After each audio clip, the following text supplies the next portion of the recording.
You think you're in control of your life, but let me tell you something that's going to make you deeply uncomfortable. You're nothing more than a walking program, executing code that was written by your parents, your teachers, your society, and every traumatic experience you've conveniently forgotten. Right now, as you're listening to this, your brain is running on autopilot, making decisions based on patterns you didn't choose, reacting to triggers you don't even recognize, and convincing yourself that this mental slavery is somehow your authentic self. The average person spends their entire life as a puppet, dancing to strings they can't see, pulled by hands they refuse to acknowledge. And the most pathetic part, they call this existence freedom. But here's what separates the mentally liberated from the walking dead: the ability to recognize that everything you think you are is just software, and software can be rewritten. Your current identity is nothing more than a collection of habits, responses you've repeated so many times they feel like truth. But habits are just neural pathways, and neural pathways can be rewired if you have the courage to face what you really are. Most people will never do this because it requires admitting that the person they've been protecting all these years, defending in arguments, making excuses for, is actually a fictional character they created to survive childhood trauma. The first stage of mental transformation isn't inspiration, it's brutal recognition. Looking in the mirror and accepting that you've been living someone else's script, reacting instead of responding, surviving instead of thriving, and calling this pathetic existence a life. Every time you get anxious about what others think, every time you need validation to feel worthy, every time you react emotionally instead of choosing your response, you're proving that you're still mentally enslaved, still running programs that were installed without your permission. And here's the part that's going to sting if you're getting defensive right now. If you're finding reasons why this doesn't apply to you, that's exactly the programming talking, protecting itself from being deleted. Before we go deeper into this psychological dissection, I need you to do something that will determine whether you're ready for real transformation or just another time waster looking for easy answers. Subscribe to this channel and hit that notification bell, because what I'm about to share will challenge every comfortable lie you've been telling yourself, and most people aren't strong enough to handle the complete truth about mental freedom. The second phase of breaking free from your mental prison involves something most people are too cowardly to attempt: deliberate deprogramming, systematically identifying and destroying every automatic response that keeps you weak. You know that feeling when someone criticizes you and your heart starts racing, when you immediately jump to defend yourself, when you spend hours replaying the conversation in your head. That's not your authentic self responding. That's your wounded child having a tantrum.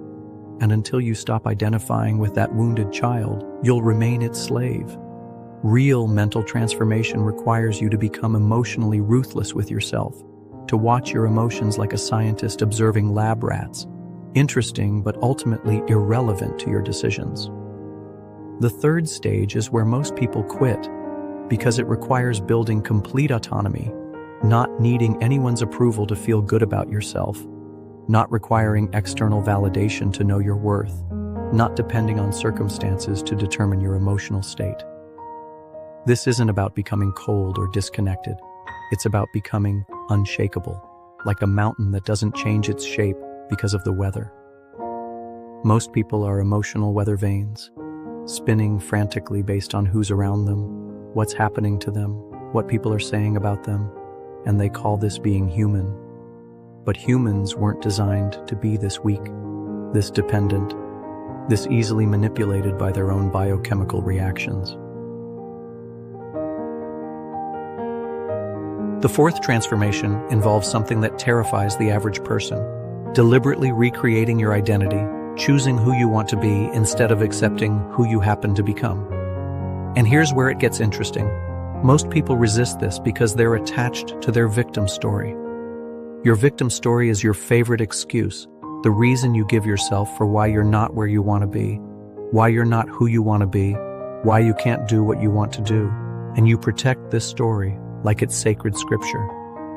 But your victim story is just another program, and programs can be deleted. The fifth level of mental mastery is emotional invincibility, the ability to feel emotions without being controlled by them, to experience anger without acting angry, to feel fear without being paralyzed, to be criticized without being wounded. This isn't about suppressing emotions. It's about understanding that emotions are just chemical signals, information about your internal state, not commands that must be obeyed.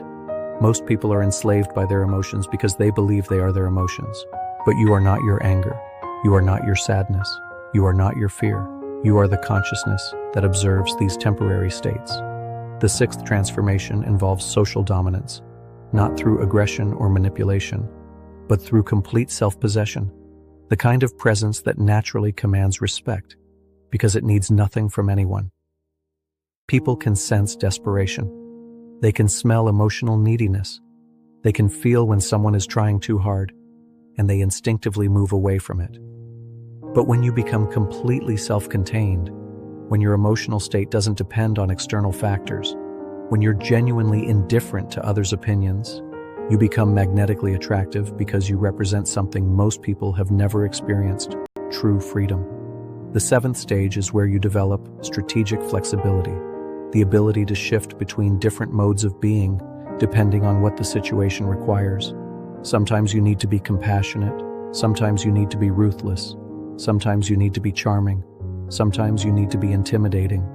Most people are stuck in one emotional gear, either always trying to please everyone, or always being defensive, or always playing the victim. But mental masters can choose their emotional state, like selecting a tool from a toolbox. The final transformation is identity transcendence, understanding that all identities are temporary costumes, roles you play rather than who you are, and being comfortable with constant evolution rather than clinging to a fixed sense of self. This is where you become truly dangerous to the system that profits from your mental slavery, because you can no longer be predicted, controlled, or manipulated. You become like water, taking whatever shape serves your purpose, but never forgetting your essential nature. The truth that no one wants to tell you is that most people will never achieve this level of mental freedom, not because they're incapable, but because they're addicted to their limitations, comfortable in their psychological prison, and terrified of the responsibility that comes with true power over their own mind. They'd rather complain about their circumstances than change their responses, rather blame others for their emotional states than take control, rather stay safely predictable than become dangerously free. But you have a choice right now. You can continue being a mental slave, reacting to life instead of creating it.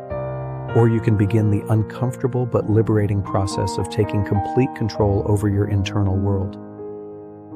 The question isn't whether you can transform. The question is whether you're willing to kill the comfortable lies that have been keeping you weak. And most people, when faced with that choice, choose to remain beautifully broken rather than become powerfully whole.